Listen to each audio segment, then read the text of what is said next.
Hello বন্ধুরা, welcome to মা ও মেয়ের রান্নাঘর এপিসোড 4। আজকে আমরা শেয়ার করব এঁচোড়ের কোফতার রেসিপি। তাদের ঝটফট এই ভিডিওটাকে সেভ করে নাও এবং শিখে নাও কি করে এই রেসিপিটাকে বানাবে। এঁচোড়ের কোফতা বানানোর জন্য এঁচোড়গুলোকে এরমভাবে কেটে সেদ্ধ করে নিতে হবে এবং এখানে ছোলার ডালটাকে আমি আগের দিন ভিজিয়ে রেখে একটা পেস্ট বানিয়ে নিয়েছি। এঁচোড়গুলোকে ম্যাশ করে নিয়েছি সেদ্ধ করে। এবার ছোলার ডালটাকে অ্যাড করে দেব এবং স্বাদ মতো নুন, চিনি, শুকনো লঙ্কার গুঁড়ো, আমি এখানে কাশ্মীরি লঙ্কা ইউজ করেছি, এবং জিরে গুঁড়ো দিয়ে ভালো করে মাখিয়ে নেব। আমি এঁচোড়ের গোল গোল মতো শেপ দিয়েছি কোফতার, আপনারা চাইলে অন্য শেপেও করতে পারেন। আপনারা চাইলে এরকম লম্বা ডিম্বাকৃতি অথবা এরকম চ্যাপ্টা শেপেও করতে পারেন, আমি গোলটা প্রেফার করেছি। এঁচোড়ের সবকটা কোফতা বানিয়ে নিয়ে এবার ভেজে নেব। কড়াইয়ের মধ্যে সর্ষের তেল নিয়ে নিয়েছি। সর্ষের তেলটা যখন খুব গরম হয়ে যাবে তখন একে একে কোফতাগুলোকে দিয়ে দিতে হবে। একসাথে অনেকগুলো কোফতা দেবেন না, নাড়তে অসুবিধা হতে পারে এবং কোফতাগুলো ভেঙে যেতে পারে।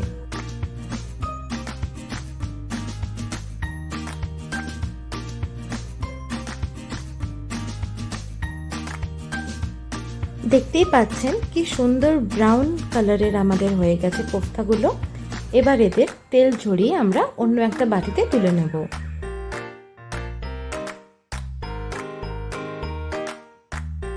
আমাদের সব কটা কোফতা ভেজে রেডি। এবার আমরা ধনেপাতা, টমেটো কুচি এবং পেঁয়াজ কুচি নিয়ে নিয়েছি। তার সাথে স্ক্রিনে দেওয়া মশলাগুলি আমরা জলে গুলে রান্নাটির মধ্যে দেব যাতে টেস্টটা বেশি ভালো হয়।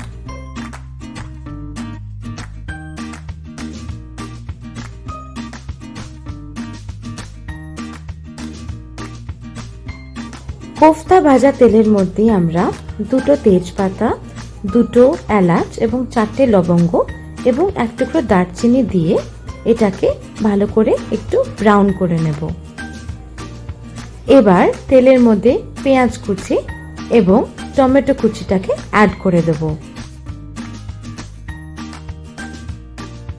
পেঁয়াজ ও টমেটোটাকে দিয়ে ভালো করে নেড়ে নেব এবং এর মধ্যে একটু নুন দিয়ে নেব যাতে তাড়াতাড়ি নরম হয়ে যায়।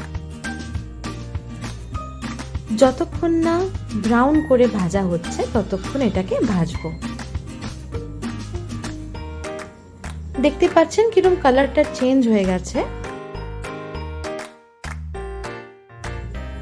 এবার যে মশলাগুলো জলের সাথে গুলে রেখেছিলাম সেগুলোকে দিয়ে যতক্ষণ না তেল ছাড়ছে ততক্ষণ এটাকে রান্না করব।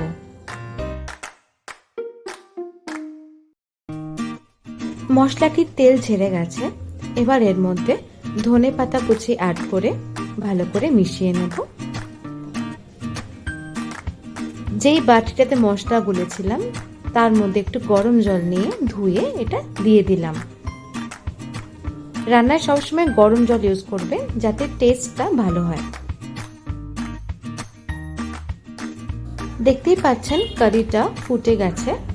এর মধ্যে একে একে ভাজা কোফতাগুলিকে অ্যাড করে দেব।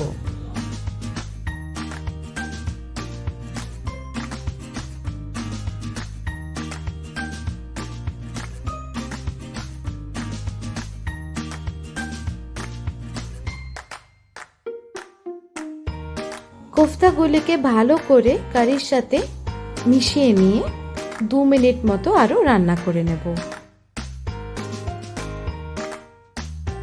আমাদের এঁচোড়ের কোফতা একেবারে রেডি।